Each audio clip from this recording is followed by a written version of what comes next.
Hey everybody, Jay Super Awesome here. I'd like to welcome you all to week number 30 of the HORRORman's SlashBack Saturday Challenge. This week's slasher movie theme is Christmas in July, and I will be giving my review for Lake Tomahawk, also known as Lake Alice. Okay, so getting into the plot for this one. Creepy surprises, evil psychopaths, and bloodshed ensures that this family will spend their holiday fighting for their very lives.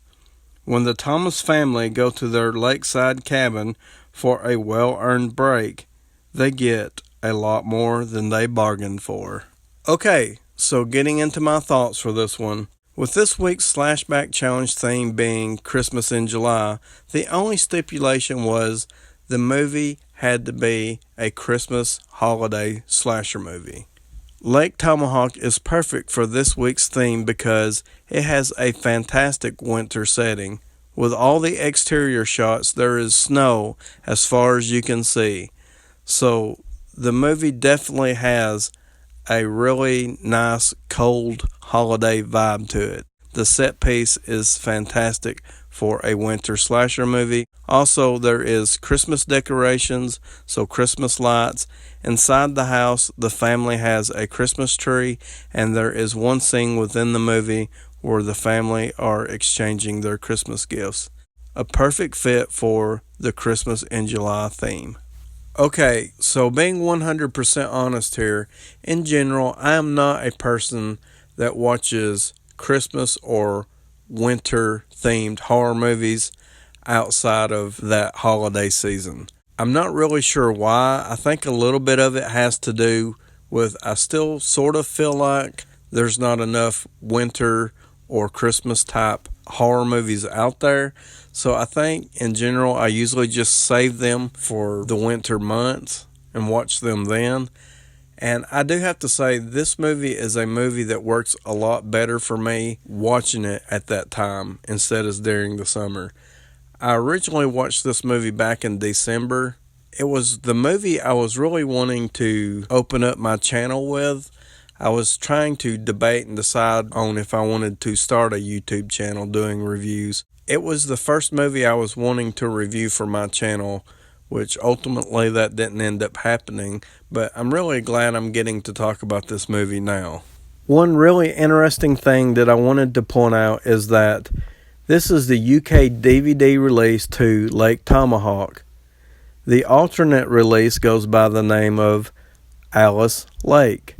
Whatever title you prefer, it doesn't really matter because this movie has absolutely nothing to do with a lake. As a matter of fact, there's not even a lake in this movie. At the beginning of the movie, as it is starting, it does the very familiar pan down shot of the environment. So the overhead angle, the aerial view, I guess you could say, it's doing a scrolling motion, so it's constantly moving. But if you look far enough off into the distance, at the right moment, you might see a lake in the background far off. But it's one of those, if you blink your eyes, you have missed it type of moments. But to be fair, as the family are driving down the road, they pass a road sign that says Alice Lake. That is actually a sign that's in the movie, but technically we never really see a lake. And another thing that's interesting is the Lake Tomahawk title. It kind of makes you feel like with them using tomahawk that this would have something to do with maybe Indians with a tomahawk killing people, or at least a killer with a tomahawk. That's not really a thing in this movie either. There is a hatchet that gets used, and it looks nothing like what's on the cover to this DVD. Okay, so getting into the cast of characters we have in Lake Tomahawk. So overall, there's not really a lot of characters in this movie. The main characters is the family that are traveling together and going to be spending their Christmas break together. The daughter has brought along her boyfriend, who does end up proposing to her. The mother is really happy about this. The father is not so sure about it. We also do meet some of the locals who were familiar with this family. Some of them seem to be happy to see them, and some of them are not really so sure and don't really seem to want them around. So with so few characters, there's not really a lot of opportunity to set up misdirection on who the killer is. So that's a little bit disappointing. But overall, I have to say that the acting is really good in this movie. Okay, so now I'm going to talk about the most important part of a slasher movie. That is the killer and the kills. So I really like the look of the killer in this movie. It's a pretty simplistic look, and I think sometimes that works out very well. It definitely does in this movie. So we have a killer who is basically wearing a heavy winter coat with the hood pulled over and wearing a white ski mask. And what's really cool about this is when there is some blood splatter and the blood gets up on the white ski mask, it makes for a really cool look for the killer. I really enjoyed that about the movie. So we have a really cool look for the killer in this movie.